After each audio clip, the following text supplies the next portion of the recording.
안녕하세요. 반갑습니다. 커피 잘 마실게요.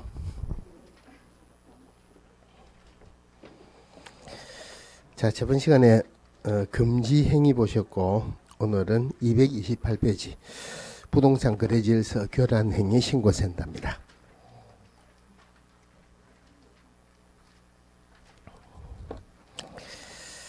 커피에 뭐 적어놨는데 제가 적어놓은 거 보니까 누가 어느 분이 주시는가 알겠습니다. 자, 교란 행위 보기 전에 우리 저번 시간에 금지 행위 했죠. 금지 행위 잠깐만 복습을 좀 하고 할게요. 자, 일단 기획공개사 등을 대상으로 하는 금지 행위. 물론 이거 하게 되면은 기획공개사 위반하면은 등록을 취소할 수 있다 이러죠.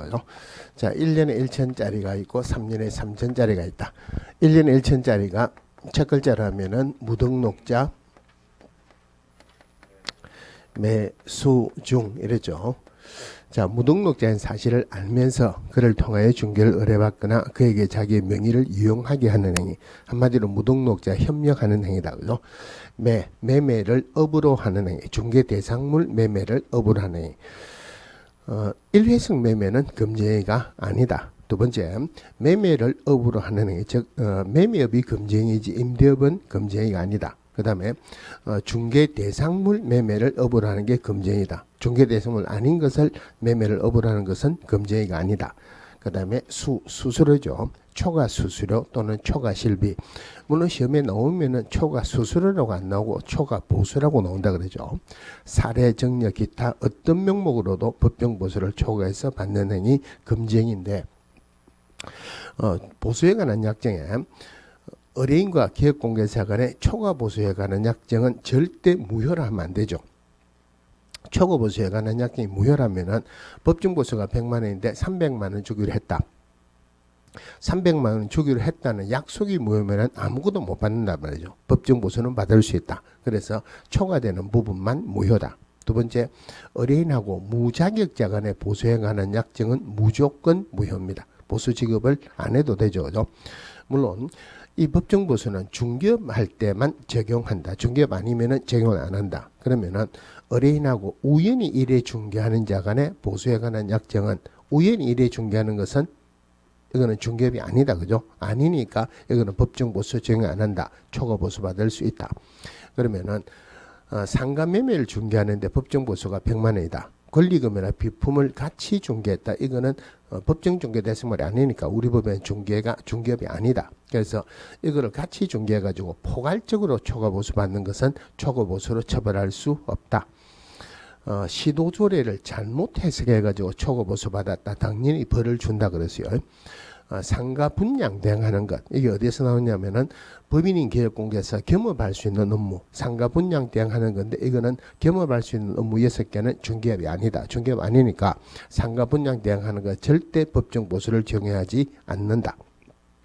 물론 초과보수 상당의 보수를 당좌 수표로 교부받았다. 그런데 부도가 돌려줬다 하더라도 돌려주는 것은 고려 대상이 아니다 그랬죠. 그래서 부도가 났다 하더라도 이거는 초과보수로 처벌한다. 초과보수로 처벌하기 위해서는 의뢰인에게 초과보수 상당의 재산상 손해가 발생한 것을 요건으로 하지 않는다 이랬습니다. 그 다음에 중요상에 대한 거짓된 은행으로 의뢰인의 판단을 그르치게 하는 행위. 기획공개사들끼리 서로 짜고 매도 의뢰받은 가격보다 무척 높은 가격으로 팔고 그 차익을 취득하는 행위. 이것도 마찬가지로 중요상에 대한 거짓된 은행으로 의뢰인의 판단을 그르치게 하는 행위로 본다. 3년에 3천짜리가 부당단체에서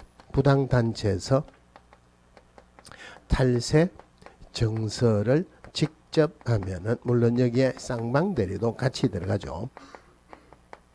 자, 부당한 이익을 얻거나 제3자에게 부당한 이익을 얻게 할 목적으로 거짓으로 거래가 완료된 것처럼 꾸미는 등 시세에 영향을 주거나 영향을 줄 우려가 있는 행위. 단체를 구성해서 특정 중개 대상물의 중개를 제한하거나 단체 구성은 외의 자와의 공동 중개를 제한하는 행위. 그다음에 탈세, 탈세 목적으로 보존 등기나 이전 등기 안 된 부동산이나 전매 등 권리 변동이 제한된 부동산의 매매를 중개하는 등 부동산 투기를 조장하는 행위. 그런데 여기에서 기업공개사가 미등기 전매하는 것을 알면서도 중개했는데 결론적으로 전매 차익이 전혀 발생하지 않았다 하더라도 부동산 투기를 조장하는 행위를 한 것으로 본다. 그 다음에 정서.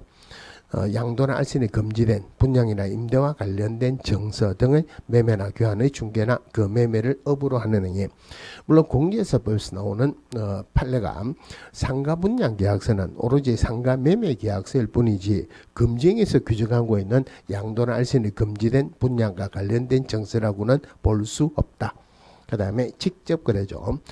기업공개사와 자기 의뢰인 간의 계약을 직접 거래라고 한다. 그러면은 기업공개사가 다른 기업공개사 중개로 물건을 샀다 또는 다른 기업공개사 중개로 물건을 팔았다 자기 의뢰인하고 계약을 체결한 건 아니니까 이거는 직접 거래로 볼 수 없다. 또 직접 거래할 때 물론 직접 거래는 한 번이라도 요거는 매매를 업으로 하는 것은 일회성 매매는 금지행 아니죠. 자기 의뢰인 거는 딱 한 번 산다 하더라도 직접 거래로서 금지행이에요. 그 다음에 직접 거래할 때 의뢰인에는 소유자뿐만이 아니고 소유자를 대리하는 대리인이나 수임인도 포함한다. 즉 소유자의 대리인하고 계약을 체결해도 직접 거래에 해당한다. 그 다음에 쌍방대리죠. 일방대리는 금지행위가 아니다. 물론 양당사자의 동의를 받는다 하더라도 쌍방대리는 무조건 금지행위에 해당한다. 자, 그 다음에 일반인을 대상으로 하는 누구든지 그러니까 일반인을 대상하는 금지행위 한마디로 기업공개사의 업무방해죄죠. 그죠? 업무방해죄. 자, 업무방해죄 한마디로 가격을 상승시키는 행위다. 여기는 얼마 밑으로는 우리 아파트 받지 마라. 그 다음에 얼마 밑으로는 내지 마라. 이거예요. 요것도 3년에 3천이죠. 그죠? 자, 요거 두 개 하고 요게 작년에 추가가 된 거예요. 요 작년에 추가가 된 건데 실제로 여기서 문제가 나오는 게 기본적으로 제일 처음에 기업공개사가 금지행위를 하면은 등록을 취소할 수 있다. 그거는 무조건 나온다 그러죠. 그 다음에 1년에 2천, 3년에 3천 나올 때는 요 부분이 꼭 나옵니다. 꼭 나오고 기본적인 금지행위 나오고 그 다음에 또 나오는 부분이 요거 동그라미 친 거 3개 요게 작년에 추가되죠. 그죠? 작년에 추가됐다는 것을 생각을 하시고 거기에 교재 228페이지 볼게요. 자, 신고 부동산 거래질서 교란행위 신고센터인데 자, 국토교통부 장관은 다음의 부동산 거래질서 교란 행위를 방지하기 위해서 부동산 거래질서 교란 행위 신고센터를 설치 운영할 수 있다. 여기서 봐야 되는 게 신고센터 설치 운영은 누가 할 수 있다? 국토교통부 장관이죠. 지금 228페이지 봅니다. 그럼 어떤 내용을 신고하느냐? 여기 밑에 1번에 보시면은 동그라미 1번에 부당한 이익을 얻거나 제3자에게 부당한 이익을 얻게 할 목적으로 거짓으로 거래가 완료된 것처럼 꾸미는 등 중개대상물의 시세에 부당한 영향을 주거나 영향을 줄 우려가 있는 행위. 방금 한번 나온 거죠. 그죠? 그 다음에 단체를 구성해서 특정 중개대상물에 대해서 중개를 제한하거나 단체 구성은 외의 자와의 공동중개를 제한하는 행위. 이것도 나왔죠. 그죠? 그리고 오른쪽에 양가로 2번에 동그라미 1번에 안내문 온라인 커뮤니티 등을 이용해서 특정 기업공개사 등에 대한 중개 의뢰를 제한하거나 제한을 유도하는 행위. 그 밑에 거는 생략을 할게요. 일반인을 대상으로 하는 업무방해죄 이거예요. 그럼 이 부분이 금정에서도 나오고 부동산 거래 질서 교란 행위에도 나오고 그 다음에 나중에 포상금에도 또 나옵니다. 굉장히 중요한 부분이에요. 그러면은 교란 행위 하는 게 쉽게 이야기하면은 작년에 금지에서 추가된 게 이게 부동산 거래 질서 교란 행위로 보는 거고 요거 부동산 거래 질서 교란 행위 하는지 신고센터 설치 운영은 누가 할 수 있다? 국장이 할 수 있다. 그죠? 자, 거기 내려가 가지고 2번에 신고센터 수행 업무 이런 것들은 뭐 틀리게 나올 건 없고 3번에 신고센터 수행 업무의 위탁입니다.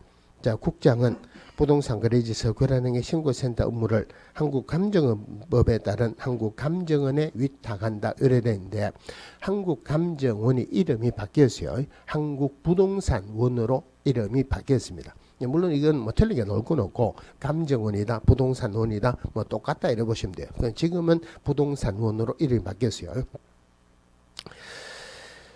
자, 그러면 감정원에 부동산원에게 위탁을 한다. 그러니까 거기에 그 밑에 1번에 2번 한번 볼게요.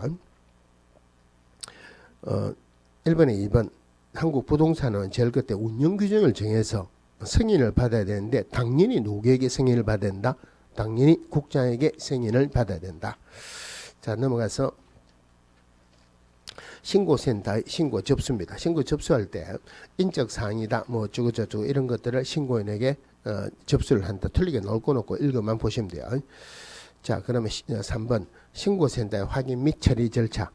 자, 신고센터는 제출받은 신고사항에 대해서 시도지사 및 등록관청 등에게 조사 및 조치를 요구해야 된다.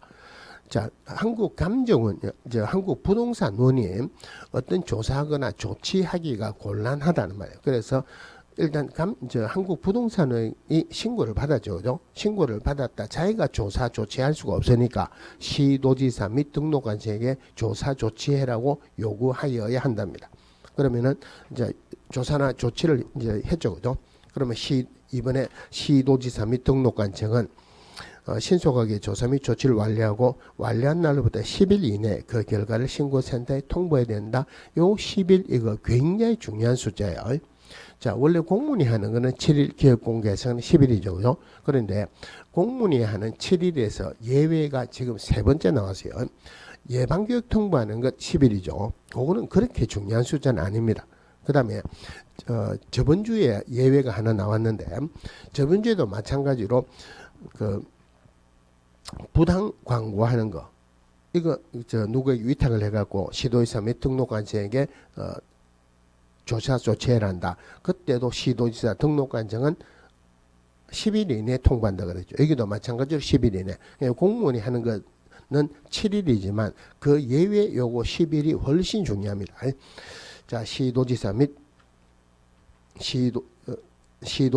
등록관청에 10일 이내 통보를 합니다. 자, 그러면은 4번에 신고센터는 매월 10일까지 직전 달의 신고사항 접수 및 처리 결과 등을 국장에게 제출해야 된다. 이것도 중요한 숫자예요. 자, 그런데 시도지사나 등록관청은 신고센터에 통보하는 게 며칠 이내? 10일 이내죠. 그죠? 그럼 신고센터는 국장에게 제출을 해야 되는데 자, 국장에게 제출할 때 끈끈이 제출하는 게 좋겠습니까? 아니면 한 달 모아가 한꺼번에 제출하는 게 좋겠습니까? 다른 말 국토교통부 장관은 바쁘다, 그죠? 바쁜데 늘 가가지고 그럼 10일 이내라는 말은 끈끈이 해라 이 말이죠. 근데 끈끈이 하면 다른 일을 못 보죠. 그러니까 이거는 한 달 모아가지고 한꺼번에 언제가 다음 달 그러니까 다음 달 10일까지 하는 말이나 여기에 매월 10일까지라는 말이 매월 10일까지 직전 넣을 거 하는 말은 의미가 똑같죠. 그죠? 나중에 다음 달 10일까지 하는 게 다음에 한번 나오는 게 있어요. 그 의미는 똑같습니다. 매월 10일까지 국장에게 제출한다. 자, 그다음에 신고사항의 처리의 종결 볼게요. 동그라미 1번에 자, 신고 내용이 명백히 거짓이더라. 이거는 신고를 안 받은 거나 마찬가지죠. 이번에 신고자가 신고사항의 보완 요청을 받고도 보완을 안 했다. 보완해냈는데 보완 안 했다 하는 말은 신고를 안 받은 거나 마찬가지입니다. 그 다음에 3번에 신고사항의 처리 결과를 통보받은 사항에 대해서 정당한 사유 없이 다시 신고한 경우로서 새로운 사실이나 증거 자료가 없다. 그러니까 신고 처리 결과를 받았는데 다시 신고를 한다. 다른 거 추가 없이 새로운 증거나 새로운 사실 없이 다시 신고한다. 신고 안 받은 거나 마찬가지다. 그죠? 그 다음에 신고 내용이 이미 수사기관에서 수사 중이거나 재판에 계류 중이거나 법원의 판결에 의해서 확정됐다. 한마디로 끝났다는 말이죠. 끝난 거를 또 신고했다는 것은 신고 안 받은 거나 마찬가지죠. 그죠? 그런데 이 내용이 중요한 게 아니고 그 바로 위에 자, 신고센터는 다음의 어느 하나의 경우에는 국토교통부 장관의 승인을 받아 접수된 신고사항의 처리를 종결할 수 있다. 이런 경우는 안 받은 거나 마찬가지인데 신고센터에서 처리를 종결할 수 있다. 대신에 마음대로 종결할 수 있는 건 아니다. 그죠? 국장의 승인을 받고 종결할 수 있다. 그래서 금지 행위 부분하고 신고센터 이 부분은 합해가지고 한 문제가 꼭 나올 수밖에 없어요. 자, 그 다음에 넘어가겠습니다. 자, 중개 보수가 나오는데, 자, 일단 교재에 몇 개를 한번 읽어보고 갈게요. 238페이지 중개 보수 볼게요.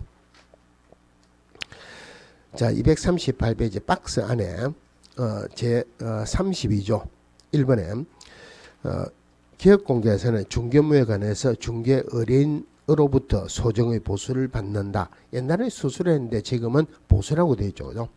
자, 다만 기업공개사의 고의 또는 과실로 인해서 중개 의뢰인 간의 거래 행위가 무효 취소 또는 해제된 경우는 그러하지 아니하다. 이럴 때는 못 받는다 이 말이네요. 자, 오른쪽 페이지에 3번 한번 볼게요. 3번에 2번에 기업공개사의 고의 또는 과실 없이 거래 당사자 간의 사정으로 무효 취소 또는 해제된 경우는 중개보수 청구권이 소멸되지 않는다. 다른 말로 받을 수 있다 이 말이죠. 저 고위에 2번 중개보수 지급 시기 볼게요. 2번에 자, 중개보수 지급 시기는 기업공개사와 중개 의뢰인 간의 약정에 따르되 원칙은 약정이죠. 약정이 없는 때는 중개대상물의 거래 대금 지급이 완료된 날로 한다. 이렇습니다. 자, 그러면은 자, 중개보수 들어가기 전에 질문 한번 하고 들어갈게요.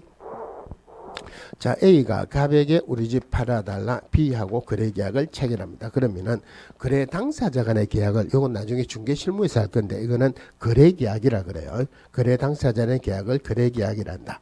그 다음에 의뢰인이 기업공개사에 우리 집 팔아주세요. 그럼 기업공개사는 예 알겠습니다. 청약과 승낙으로 이루어지는 낙선계약이 체결되죠. 의뢰인과 기업공개사 간의 계약을 중개계약이라 그래요. 중개계약이라고 한다. 자, 그럼 이거 들어가기 전에 중개계약 체결하면은 보수를 받는다. 이거는 말이 안 되죠. 우리 집 팔아달라 할 때 돈 달라 할 수는 없죠. 그죠? 거래계약이 체결되면은 보수를 받을 수 있죠. 거래계약 체결되기 전에 체결되면 보수를 받을 수 있는데 판례에서는 이 거래계약을 거래계약이 체결되면 보수받을 수 있다. 그런데 중개계약은 판례에서 거래계약이 체결되는 것을 조건으로 하는 특수한 유상계약이다 했어요. 중개계약 체결할 때 돈을 달라고 할 수는 없죠. 그죠? 그런데 판례에서는 거래계약 체결되는 것을 조건으로 하는 특수한 유상계약이다. 그러면은 이 중개계약은 유상계약이죠. 유상계약이다. 그러면은 제가 지금 들고 있는 게 분필입니다. 분필 맞죠? 그죠? 이거 분필이다. 말을 해야 분필입니까? 말 안 해도 분필입니까? 말 안 해도 분필 맞죠? 그럼 원래 중개계약은 유상계약이에요. 그러면은 중개계약 체결할 때 유상임을 명시해야 보수받을 수 있다. 명시 안 해도 받을 수 있다. 명시 안 해도 받을 수 있다. 그죠? 다른 말로 하면은 중개보수에 관한 약정이 없다 하더라도 보수를 받을 수 있다는 말이에요. 자, 그럼 보수는 A에게 받습니까? B에게 받습니까? 둘 다에게 받습니까? 둘 다에게 받죠. 그죠? 분명히 둘 다에게 받는 거 맞죠? 근데 이게 나중에 시험 치면은 일반에게 받는다라고 해가지고 틀린 사람이 굉장히 많습니다. 말도 안 되는 소리죠. 그죠? 나중에 확인 한번 해볼게요. 이게 웃고 넘어갈 이야기인지 둘 다에게 받습니다. 그러면은 보수 이거는 이제 판례에서 나온 건데 이거는 문제가 안 나와요. 문제가 안 나오는 게 보수 청구권이 발생하기로는 중개계약 체결할 때 발생합니다. 근데 중개계약 체결할 때 돈을 달라고 할 수는 없죠. 그죠? 보수 청구권을 행사하는 것, 달라고 하는 것은 거래계약 체결되면 달라고 할 수 있다. 그런데 이거는 문제가 나올 수가 없는 게 지금은 법으로 언제 보수를 받느냐는 게 정해졌어요. 그러니까 그런 것들은 옛날에 그런 판례가 있었다는 것만 보시고 그건 문제가 안 나오니까 안 보셔도 돼요. 보수 지급 시기는 자, 보수 지급 시기는 원칙은 약정에 의합니다. 원칙은 약정에 의한다. 그런데 약정이 없으면은 여기 중요한 게 절대 거래계약 체결한 날 지급하는 게 아니고 거래 대금 지급이 완료된 날, 거래 대금 지급이 완료된 날 지급해야 된다. 자, 이런 거 보면 기업공개사 입장에서는 조금 손해입니다. 그죠? 기업공개사 입장에서 언제 받는 게 좋습니까? 거래 계약 체결하는 날 지급한다. 이게 더 좋죠. 근데 이게 법으로 규정되기 전에도 관례상 거래대금 지급이 완료된 날, 즉 잔금 지급하는 받았어요. 근데 거래계약 체결할 때 받는 게 더 좋죠. 그때는 거래계약 체결할 때 받는 경우도 있어요. 그런데 이거를 법으로 정해놨기 때문에 기업공개사 입장에서는 조금 손해입니다. 그죠? 근데 반드시 거래계약, 거래대금 지급이 완료된 날 지급해야 된다. 이건 아니죠. 그죠? 만약에 우리 중개계약서 작성하면서, 중개보수는 거래계약 체결을 한 날 지급하는 거로 한다. 약정을 하면은 그 약정에 따른다 말이에요. 조심해야 되는 거는 약정이 하는데 약정이 없으면은 거래 계약 체결하는 날 보수를 지급해야 된다. 아니죠. 그죠? 그것만 조심하시면 돼요. 잔금 지급일 날, 거래 대금 지급이 완료된 날 지급합니다. 자, 그러면은 중개보수는 거래 계약이 체결되면은 보수를 받을 수 있죠. 보수 받을 수 있다. 그죠? 그런데 거래 계약 체결된 이후에 계약이 해제되거나 무효가 되거나 취소가 되었다 하더라도 보수를 받을 수 있다. 거래계약 체결되고 난 뒤에 계약이 해제되거나 무효되거나 취소되어도 보수를 받을 수 있다. 다만 기업공개사의 귀책 사유로 계약이 해제되거나 무효되거나 취소됐을 때는 보수를 받을 수 없다는 말이에요. 그럼 예를 들어서 중도금 지급이 제때 안 이루어져 가지고 계약이 해제됐어요. 그때는 보수 받을 수 있다 없다? 기업공개사 잘못된 거 아니죠. 보수 받을 수 있다. 그죠? 대신에 확인 설명을 잘못해 가지고 계약이 해제됐다. 보수 받을 수 있다 없다? 기업공개사 잘못했죠. 보수 못 받습니다. 물론 그럴 때는 보수도 못 받을 뿐더러 때로는 손해배상을 해야 될 그런 경우가 있을 수도 있어요.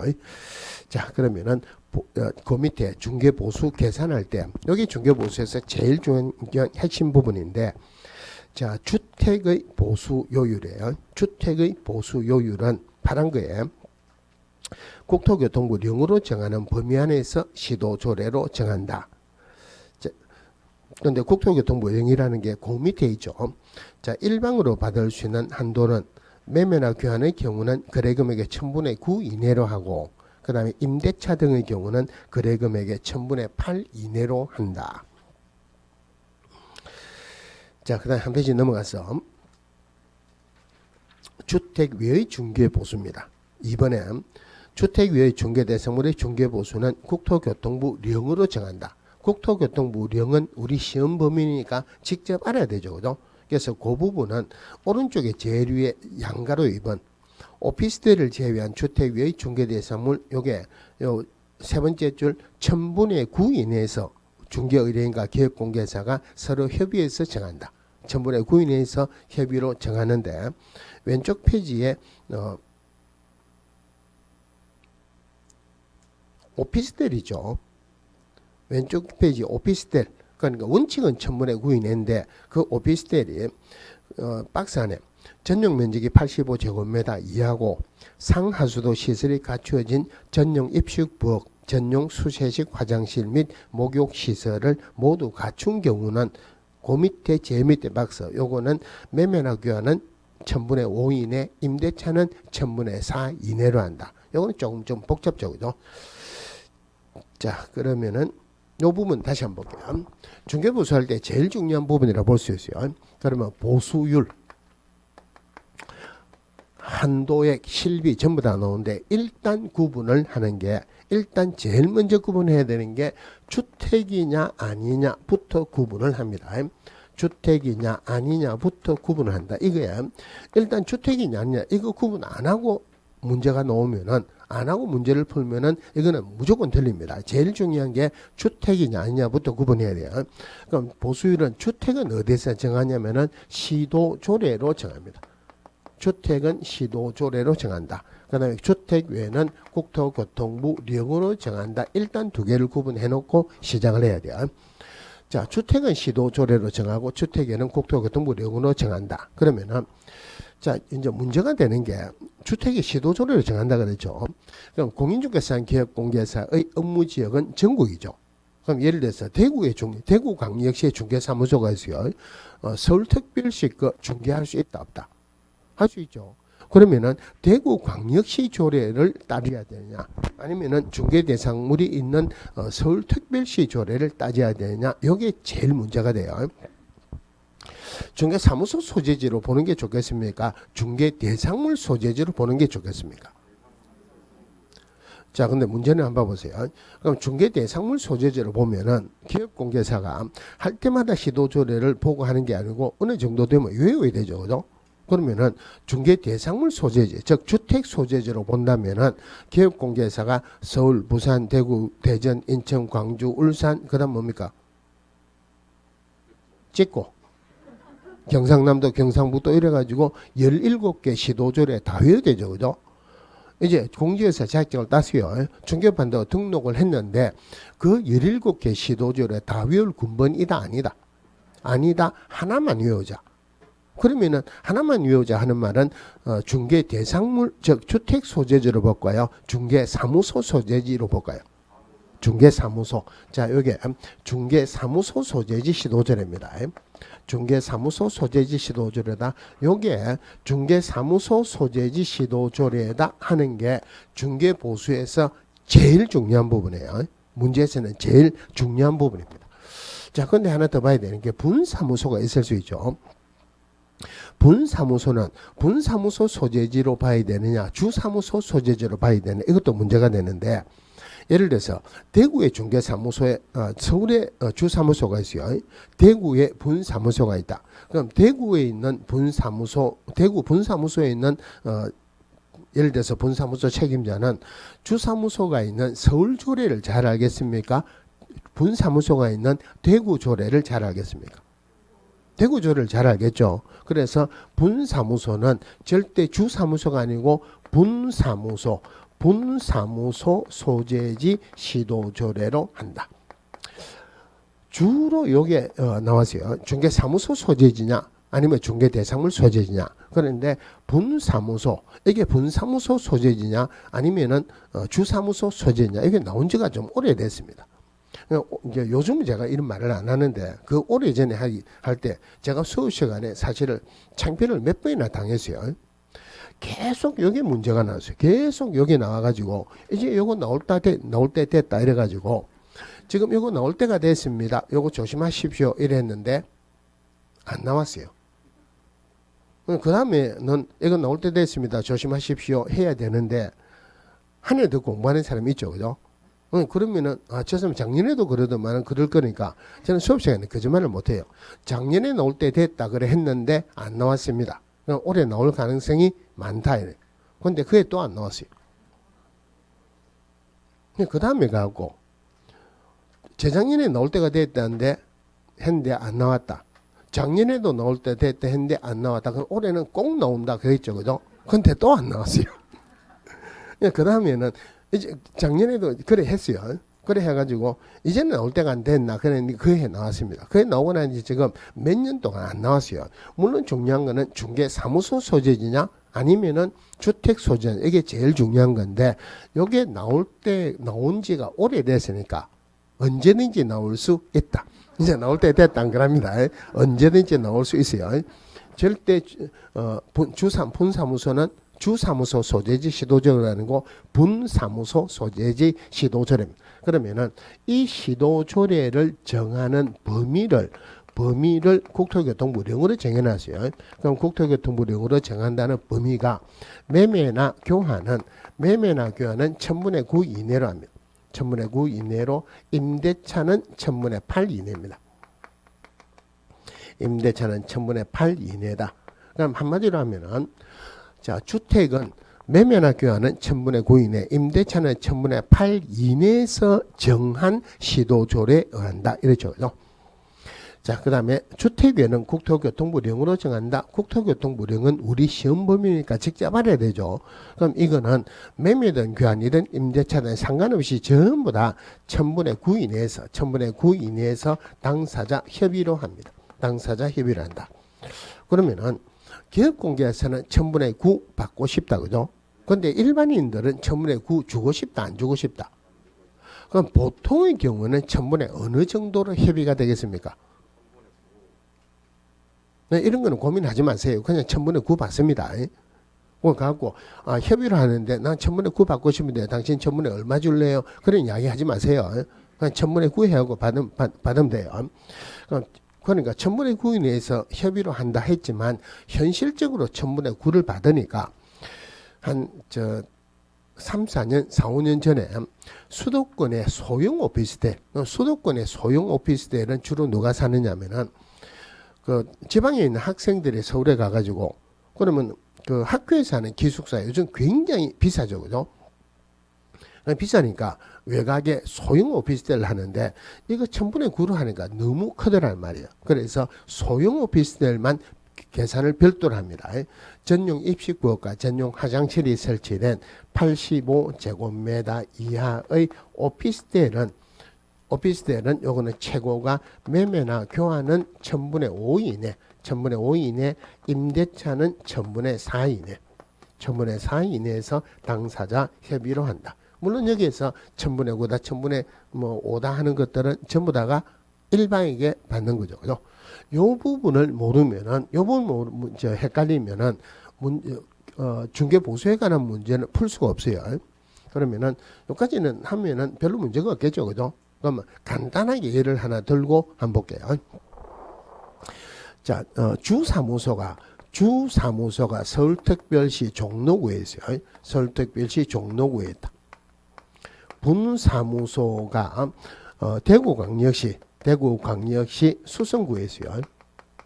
분사무소에서 상가 매매를 중개하는데 이 상가는 부산광역시 부산 진구에 있습니다. 저는 부산에 한번 가능하면 부산 진구라 그래요. 왜냐면 제가 사는 데가 부산 진구예요. 자, 그러면은 자, 중개 보수를 받을 때 서울시조례, 종로구조례, 대구시조례, 수성구조례, 부산시조례, 부산 진구조례 무슨 조례를 택하면 됩니까? 그런데 여기서는 종로구, 수성구, 진구 하면 안 되죠. 그죠? 그건 무슨 조례로? 왜요?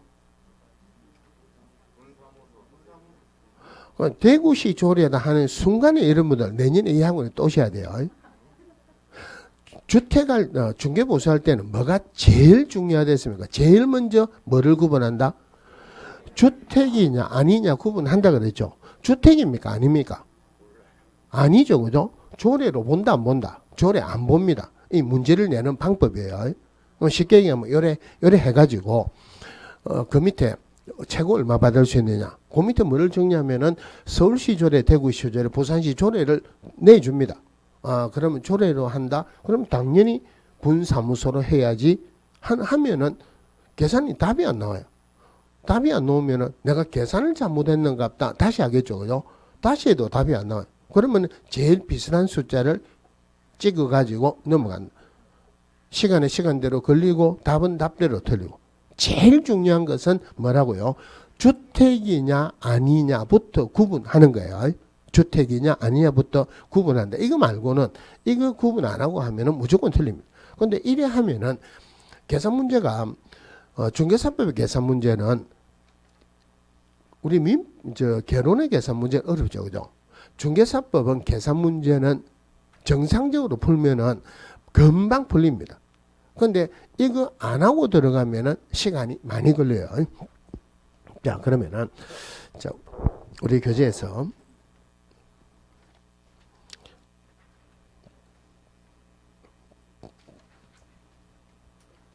한 페이지 순서를 좀 바꿔가지고 자, 한 페이지 넘어가가지고 243페이지에 제일 밑에 한번 읽어보겠습니다. 자, 동일한 중개대상물에 대해서 동일 당사자 간에 매매를 포함한 둘 이상의 거래가 동일기에 이루어지는 경우에는 이럴 때는 매매 계약에 관한 거래 금액만을 적용한다. 그 다음에 또 한 페이지 넘어가서 이번에 건축물 중 주택의 면적이 2분의 1 이상인 경우에는 주택의 중개보수를 적용하고 주택의 면적이 2분의 1 미만인 경우에는 주택 외의 중개보수를 적용한다. 이래 되죠. 자, 주택이냐 아니냐 먼저 한번 보고 한번 할게요. 자, 주택이냐 아니냐 할 때 아까 우리 교재 볼 때 맨 처음에 주택할 때 뭐라고 되냐? 가로 열고 주택에 부속되는 토지를 포함한다. 이래 되죠. 그러면은 자, 주택에 부속되는 토지. 주택에 부속되는 토지는 자, 쉽게 이야기하면은 단독주택이 있고 마당이 있어요. 여기 담이 있습니다. 그러면은 집은 얼마고 마당은 얼마다 이랍니까? 아니면은 이게 이 집이 얼마다 이랍니까? 집이 얼마다 그죠? 그럼 쉽게 이야기하면 이 토지는 주택 외로 보는 거 아니죠? 주택으로 본단 말이에요. 주택에 부속되는 토지는 이거는 주택으로 봐라. 주택으로 봐라. 여기 어디에서 나오냐면은 우리 법에서도 이런 말이 있는데 원래는 주택법에 나와 있었어요. 주택법의 용어 정의를 하기로 주택이란 뭐 주택이란 어쩌고 저쩌고 한다 해놓고 가로 열고 부속 토지를 포함한다 그랬어요. 주택에 부속되는 토지도 주택입니다. 법상으로. 그러면은 주택이 부속되는 토지는 주택으로 한다 하는 말은 시도 조례를 보고 정한다 이 말이에요. 시도 조례를 보고 정한다. 자, 두 번째가 주택과 주택 외의 시설이 동일한 건축물로 했을 때 주택과 주택 외의 시설이 동일 건축물로 있을 때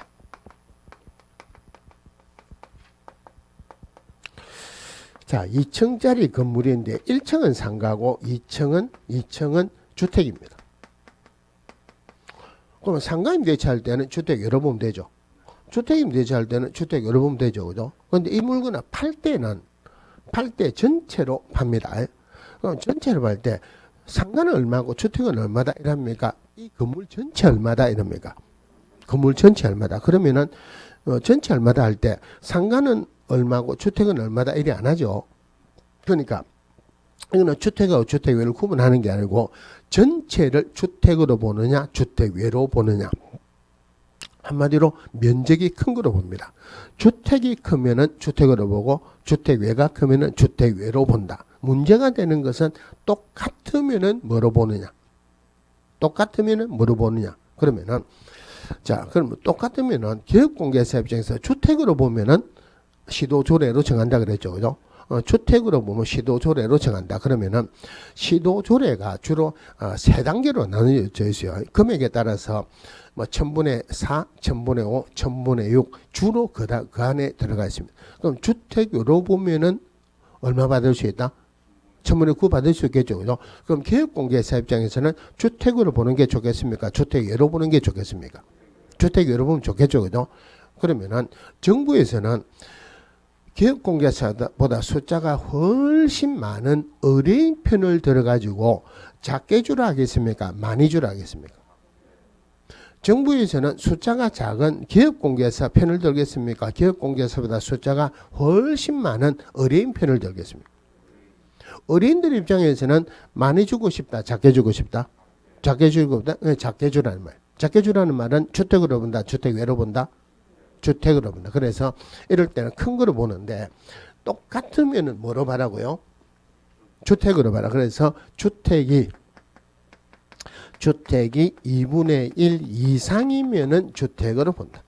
2분의 1 이상이면 주택으로 본다. 큰 거로 보는데 2분의 1도 주택으로 본다. 면적이 똑같아도 주택으로 본다 이 말이에요. 자, 세 번째. 동일 중개 대상물에 대해서 동일 당사자 간에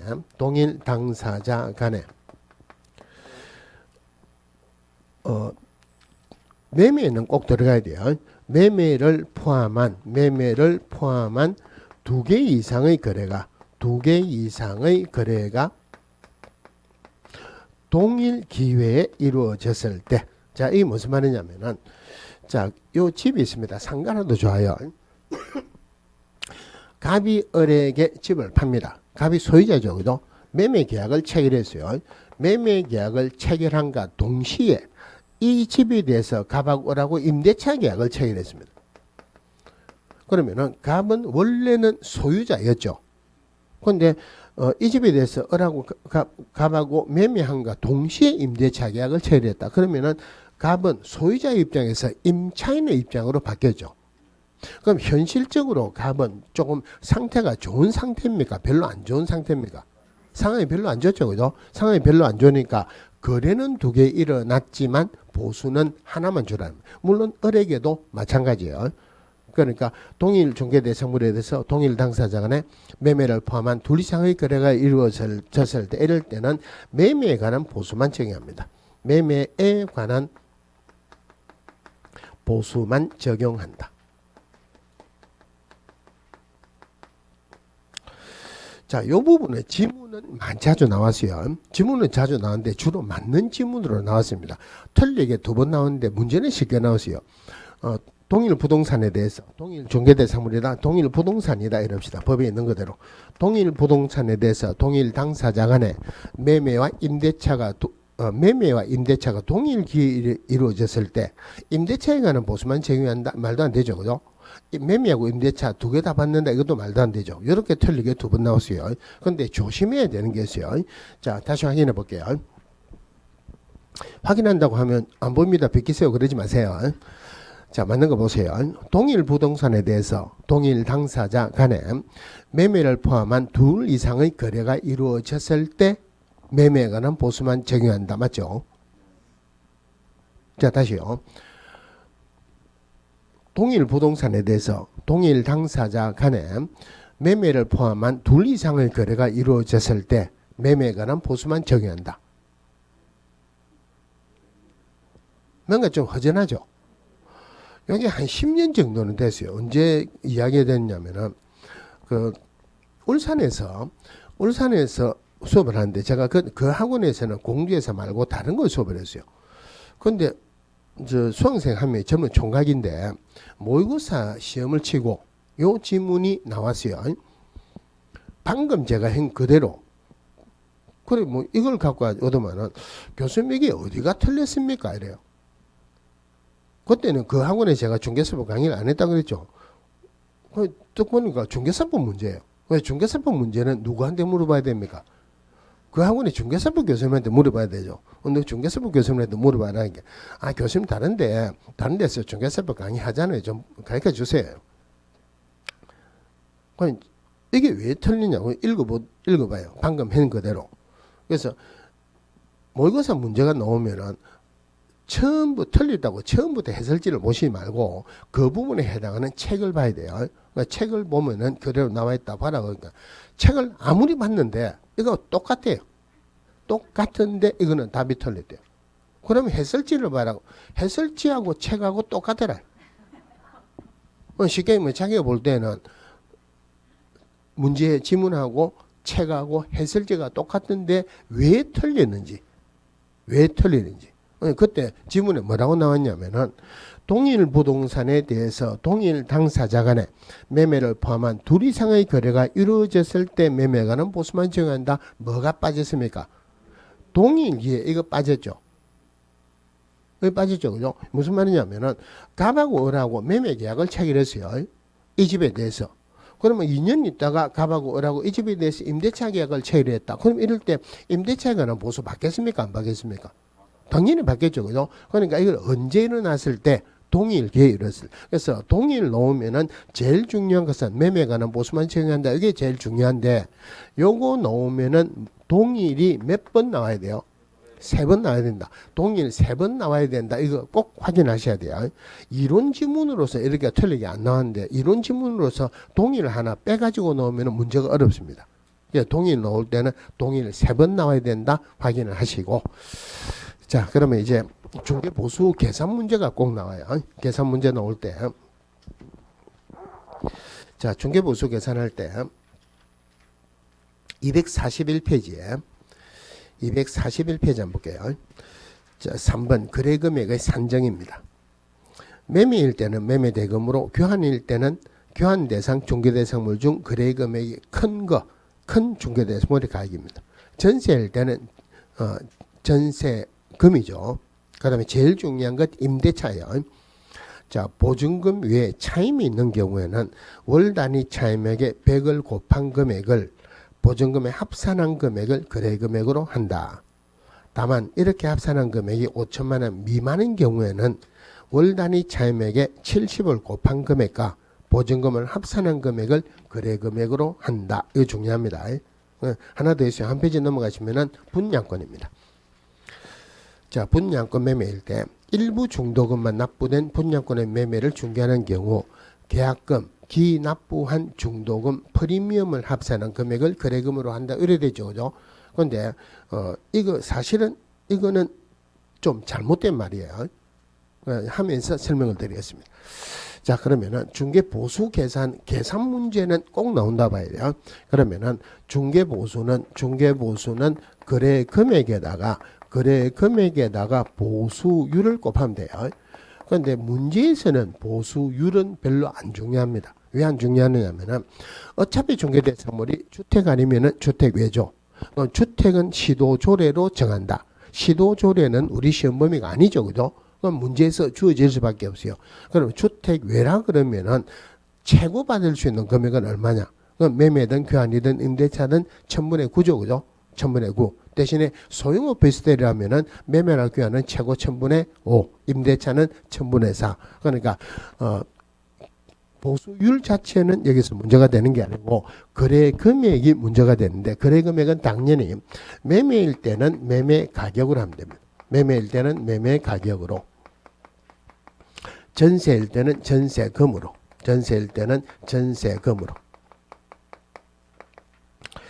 자, 임대차, 보증금이 있는 임대차일 때 보증금 플러스 월세 곱하기 옛날에는 개월수 이랬어요. 그럼 현실적으로 전세보다 임대차가 훨씬 많죠. 근데 보증금 플러스 월세 곱하기 개월수, 주택이라 하면은 최고 즉 해주는 게 지금 2년이죠, 그죠? 그럼 곱하기 24밖에 안 돼요. 그러니까 너무 낮다는 말이에요. 그래서 겨우겨우 억지로 해가지고 현실화시킬 겁니다. 곱하기 100으로 해요. 그러면은 보증금에다 월세 곱하기 100한 거, 이걸 우리가 일반적으로 표현할 때 전세 환상금이라 이렇게 합니다. 자, 그런데 이렇게 현실화 시켜가지고 법을 바꾼 거는 좋았는데, 이 바뀐 법이 잉크가 마르기도 전에 또 바뀌었어요. 기획공개사 보수를 현실화 받는 거는 좋은데 영세 상인들 보수 부담이 너무 크다. 그래서 이걸 계산을 해가지고 5천만 원 미만이 되면은, 5천만 원 미만이면은 계산을 다시 합니다. 보증금 플러스 월세 곱하기 70으로 계산을 다시 합니다. 우리 보수 계산할 때는 임대차 주로 문제가 나오고 임대차가 제일 중요합니다. 자, 보증금 플러스 월세 곱하기 100으로 한다. 그런데 계산해가지고 5천만 원 미만이면은 보증금 플러스 월세 곱하기 70으로 한다. 요 부분에서 특별히 조심해야 되는 게 두 개가 있어요. 첫 번째가, 자, 보증금 플러스 월세 곱하기 100으로 한다 그랬죠, 그죠? 100으로 한다. 이게 5천만 원 미만이면은 전체 금액의 70% 한다, 80% 한다. 절대 전체 금액의 70% 아니죠. 전체 금액의 70% 한 거하고 보증금 플러스 월세 곱하기 70한 거는 계산이 다르죠, 그죠? 문제를 내면은 출제위원들은 답을 찾을 때 이래 가지고 답을 하나 낸다는 말이에요. 절대 전체 금액의 70%가 아니다. 두 번째가, 보증금 플러스 월세 곱하기 100이 5천만 원이라면 그대로 계산 넘어가야 됩니까? 곱하기 70으로 다시 해야 됩니까? 그대로 가야 되죠. 5천만 원 미만일 때, 5천만 원보다 1원이라도 작을 때, 이럴 때는 곱하기 70으로 다시 한다 이 말이에요. 자, 교환일 때는 고액 부동산 가액으로 합니다.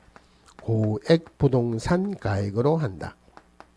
쉽게 이야기하면 3억짜리하고 5억짜리 교환한다. 거래 금액은 얼마로 한다? 5억으로 본다는 말이에요. 요게 방금 이야기한 그대로 13회 때 문제가 나왔어요. 제가 시험 칠 때였어요. 문제가 기억이 나는 게, 이거는 기억이 나요. 3억짜리하고 5억짜리 교환할 때 거래 금액은 얼마로 하느냐. 제가 얼마나 공부를 안 하고 시험을 쳤으면 이런 거 본 적도 없습니다. 당연히 8억이지. 8억 하려다가 분명히 이거는 문제를 꼬우는 거다. 평균하자 4억. 물론 틀렸죠, 그죠? 거래 금액 큰 거 5억으로 봅니다. 자, 마지막으로 분양권이에요. 자, 분양권은 이미 지급한 금액에다가 프리미엄을 더하면 됩니다. 이미 지급한 금액에다가 프리미엄을 더한다. 그럼 분양권은 제가 표현할 때는 이미 지급한 금액에다가 프리미엄을 더한다 그랬죠. 그러면은 아까 우리 교재에는 분양권을 뭐라 했냐면은 계약금, 기납부한 중도금에다가 프리미엄을 합한다. 이게 어떻게 다릅니까?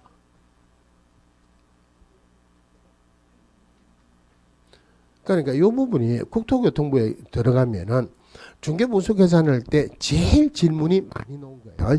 질문이 많은 게 우리 분양을 받았어요. 분양을 받았다 그러면은 중간에 이자 들어간 거 있죠. 이자 들어간 거 있죠. 이자는 넣어야 되느냐 빼야 되느냐. 우리 법에서 이자를 넣어라 빼라 이거 말이 없어요. 이미 지급한 금액에다가 프리미엄을 더하니까 이자를 지급했으면은 넣는 거예요. 그러니까 여기서 그냥 계약금이나 기납부한 중도금만 들어가면 안 되죠. 그죠? 자기가 넣은 거는 다 들어가야 돼요. 이미 지급한 금액에다가 프리미엄을 더한다. 그러면은 예를 들어서 자 분양권에 계약금을 5천만 원 지급했어요. 계약금을 5천만 원 지급했는데 지금 프리미엄이 2천만 원 붙었습니다. 그러면은 이 분양권 팔 때 얼마 받습니까? 내가 계약금 5천만 원 냈는데 프리미엄이 2천만 원 붙었어요. 분양권 팔 때 얼마 받아요? 7천만 원 받죠. 그죠? 내가 낸 거에다가 프리미엄 받는다. 그러면은 이미 지급한 금액에다가 프리미엄을 더한다 하는 말이나 분양권 팔 때 받는 가격으로 한다는 말이나 의미는 똑같죠. 지문이 그렇게 나올 수도 있어요. 똑같은 말이에요. 분양권 팔 때 받는 가격으로 한다. 그러면 분양권 요것만 잠시 한번 볼게요. 예를 들어서 분양 대금이 5억 원입니다. 자, 분양 대금이 5억 원이다. 자, 계약금을 5천만 원 지급했어요. 계약금 5천만 원 지급하고 중도금을 5천만 원 지급했다. 현재 프리미엄이 3천만 원 붙었어요. 그러면은 일단 거래 금액만 나오면은 보수율 나오겠죠. 그죠? 거래 금액은 분양대금 5억 원에다가 프리미엄 3천 합해가지고 5억 3천으로 본다. 맞다 틀렸다? 이거 아니라는 것만 조심하세요. 나중에 중개 실무할 때는 이래갖고 보수 받아도 돼요. 근데 시험에서는 절대 그러면 안 돼요. 이미 지급한 금액에다가 프리미엄을 한다. 그럼 1억 3천으로 하죠. 절대 5억 3천에 하는 것은 아니다. 그죠? 자, 그럼 이래가지고 계산 문제가 나오는데, 문제는 뭐냐면은, 계산하는 게 나오면은, 대학에서 수학과 나온 사람도 계산 문제가 너무 어렵대요. 그래서 누가 하는 걸 한번 보면은 쉽다 하니까, 제가 그걸 모르는 바는 아니니까, 매매나 전세는 그대로 하면 되니까, 임대차 하나 한번 볼게요. 자, 임대차에, 원래는 제가 할 것 같으면은, 주택이냐 상가냐 먼저 구분을 하고 할 건데 아까 한번 했죠. 그죠? 제일 먼저 뭐부터 구분한다? 주택이냐 아니냐. 그럼 주택은 시도조례로 정하죠.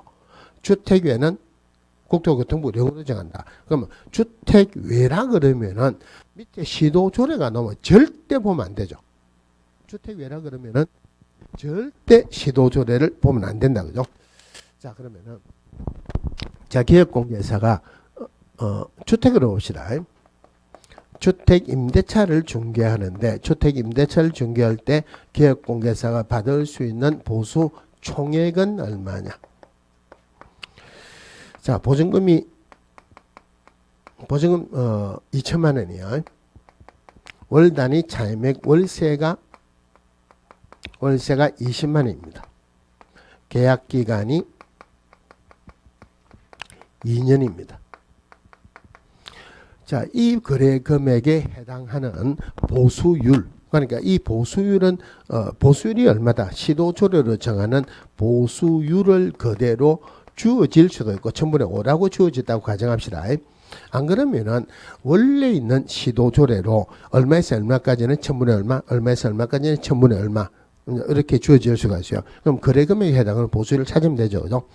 자, 그럼 한도액이 있는데 주택은 시도조례로 정한다. 한도액이 정해져 있어요. 마찬가지로 시도조례로. 그런데 주택에는 1000분의 9에 내에서 당사자 협의를 한다. 이거는 별도로 한도액이 없어요. 물론 이 한도액은 일방에게 받는 한도액이에요. 자, 이 한도액이 15만 원으로 정해졌습니다. 15만 원이 정해졌다. 그러면은 기업공개에서 받을 수 있는 보수 총액은 얼마냐? 이러면은 머리 좋은 사람은 이미 계산이 나왔죠, 그죠? 하나씩 해봅시다. 그럼 일단 거래 금액을 찾아야 되죠. 거래 금액 2천만 원에다가 2천만 원 플러스 월세 20만 원 곱하기 일단 100이죠, 그죠? 그러면은 2천만 원에 20만 원 곱하기 100하면 2천만 원에 4천만 원이죠. 4천만 원은 5천만 원보다 작죠. 그러면 4천만 원에 70%를 곱한다, 80%를 곱한다. 절대 70% 하는 거 아니죠, 그죠? 계산을 다시 합니다. 2천만 원에 월세 20만 원 곱하기 70. 그럼 2714니까 3,400 되죠. 자, 3,400이에요. 근데 아까 4천만 원에 70%면 2,800이죠. 계산 다릅니다, 그죠? 그러면은 보수율이 주어지기로 1000분의 5로 주어졌죠. 자, 1000분의 5입니다. 그럼 날아가고 17만 원 되네요. 자, 그러면은 밑에 답이 17만 원이 나와 있어요. 그럼 누가 17만 원 찍고, 와, 중개사법 계산 문제 진짜 쉽게 놓는다더만 진짜 쉽네. 이거 내가 맞았으니까 계산을 해보니까 60점, 평균 60점 딱점으로 합격했다. 기분 좋게 내려갑니다. 옆에서 그 이야기를 들었어요. 17만 원 맞습니까? 틀립니까? 답은 얼마죠? 15만 원이죠, 그죠? 내가 진짜 딱점으로 합격했다. 좋다고 하는데 이 사람 떨어졌습니다. 아까 웃었죠? A에게 반다, B에게 반다, 둘 다 A에 반다. 둘 다 A에 반다. 답은 15만 원이 아니고 답은 15만 원에다가 이거 한도액보다 많으니까 한도액만 받죠. 일반이 받는 거다 곱하기 2 하면은 답은 30만 원 되는 거예요. 그러니까 계산 문제의 제일 중요한 것은 일단 주택이냐 아니냐 보고, 주택 아니면 밑에 시도저로가 나오면 곱표하고 하세요. 자, 주택이냐 아니냐 보고, 그러면은 계산 문제는 뭐만 보면 되느냐 하면은 누구에게 받냐, 이게 총액이죠, 그죠? 그러면 이게 임대인에게 받느냐 임차인에게 받느냐 하면은 곱하기 2 하면 안 되죠. 그 다음에 한도액 보고 이것만 확인하면 틀릴 게 전혀 없습니다. 총액이라 하는 말은 곱하기 2 해야 되죠, 그죠? 맨 처음에 한 명이 받는다 틀린 사람 많다 그러니까 이런 분들 속으로 웃었죠. 실제로 많이 틀려요. 요거 꼭 확인을 하시고 보셔야 돼요. 자, 그러면은 이제 요거 말고도 실비 받을 수 있어요. 근데 실비는 문제는 안 나옵니다. 실비 문제는 안 나오는데 나오면은 지문 하나입니다. 그것도 뭐 자주 나오는 거 아니고 5년이나 10년에 한 번씩 나와요. 자, 실비 종류가 두 개가 있어요. 첫 번째가 A가 가백에 우리 집 팔아주세요. B하고 거래 계약을 체결하려고 합니다. 그러면 A가 가백에 우리 집 팔아주세요 할 때는 이거 우리 집이다 하는 걸 나타내줘야 되죠, 그죠? 뭘 보면은 우리 집이다 하는 걸 알 수 있습니까? 등기부를 보면 알 수 있죠. 뭘 보면 우리 집이나 알 수 있냐 물어보니까 문표 보면 안다 그러는데 등기부를 봐야 되죠. 그런데 문제는 뭐냐면은 개업공개에서는 어린이 가지고는 등기부 믿어라 믿지 마라. 이거 믿으면 안 돼요. 한 3년 전에 실화가 있습니다. 어떤 사기꾼이 거래가 진짜 잘 안 되는 땅을 찾아가지고, 그럼 예를 들어서 주택이나 상가 이런 것들은 자주 거래가 되겠죠, 그죠? 근데 임야 자기가 상속을 받았어요. 그럼 특별한 사정이 없는 한 또 상속해 주겠죠. 자기 때는 거래가 안 됐죠, 그죠? 그런 거를 찾아가지고 등기부 위조해가지고 팔아먹은 사건이 있었어요. 근데 그게 어떻게 적발이 됐겠습니까? 자기 때는 상속받았다. 언젠가 이거 내 이름으로 됐구나. 죽을 때까지 거래 안 됩니다. 그럼 자기가 저것도 안 보죠, 그죠? 등기부도 볼 필요가 없죠. 근데 이게 적발이 됐어요. 그러니까 누가 이 산을 등기부 위조해가 팔아먹었어요. 산주인이 자는데 할아버지가 나타났어요. 산에 가고 이 땅 누구 거냐? 제 겁니다. 그러니까 이 땅이 왜 네 거냐고. 그러니까 속으로는 꿈속에서 할아버지한테 아버지가 저한테 상속을 해줬으니까 할아버지가 물어보면 할아버지 거다라고 대답을 해야 되는가? 그래도 자기 거는 맞죠. 제 겁니다. 이게 왜 네 거냐고. 이 땅 누구 거냐? 제 겁니다. 이게 왜 네 거냐고. 그래가 꿈을 깼대요. 이상하다. 왜 이런 꿈을 꾸지? 등기부를 보니까 이게 판례가 넘어갔어요. 그래가 적발이 됐어요. 그러니까 어린이 가지고는 등기부 믿어라 믿지 마라. 믿지 마라는 말이에요. 믿지 마라. 그러면은 원래는 어린이 등기부를 가지고 와야 되는데 당신 못 믿으니까 내가 직접 발급받겠다. 그 대신에 비용은 당신이 내라 이 말이에요. 그 등기부 발급 비용을 우리 법에서 표현하기로는 권리 확인에 소요되는 실비라고 했어요. 권리 확인에 소요되는 실비.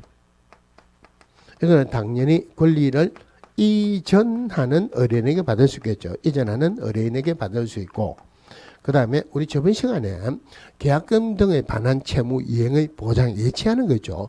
계약공개서명으로 예치했을 때 보증 설정해야 되죠. 그때 그 보증보험료 등 비용은 적어도 예치함으로써 이득을 보는 권리를 취득하는 의뢰인에게. 그래서 예치 시 필요한 실비. 예치 시 필요한 실비는 요거는 권리를 취득하는 의뢰인에게 받을 수 있다. 그래서 옛날에는 권리 확인에 소요되는 실비 하나밖에 없었어요. 그래서 요 옛날에는 실비를 누구에게 받을 수 있느냐 이게 문제가 되는데, 지금은 실비를 누구에게 받을 수 있느냐가 아니고 어떤 실비를 누구에게 받을 수 있냐 구분해야 되죠. 그런데 문제는 잘 안 나옵니다. 자, 중개보수에서 제일 중요한 것, 제일 처음에 뭐부터 구분한다? 주택이냐 아니냐 구분합니다. 그럼 주택은 시도조례로 정하죠. 시도조례로 정하는데 그 중에서 주택 소재지하고 중개사무소 소재가 다르다. 무슨 조례로 해야 된다? 나중에 헷갈리면 생각했어요. 주택 소재지로 하면은 17개 시도조례 다 외워야 되죠. 자격증 따고 나는데 17개 다 외울 군번이 아니죠. 그것도 17개라도 3단계로 구분합니다. 그러면 많죠, 그죠?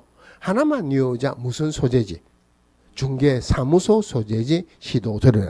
이게 제일 중요하고. 그러니까 계산 문제 풀 때도 계산 문제는 제일 처음에 주택이냐 아니냐 구분하죠. 주택 아니면은 일단 조례가 나오면 일단 꼽히하고 보세요. 그건 헷갈리라고 문제를 내는 거예요. 그 다음에 일반에 받냐 쌍방에 받냐 누구에게 받느냐 그리고 한도 요거 동그라미 치면은 틀린 내용은 전혀 없습니다. 자, 중개보수 보셨고, 자, 조금 쉬다가 250페이지 공주의 3배 조금 쉬다가 볼게요.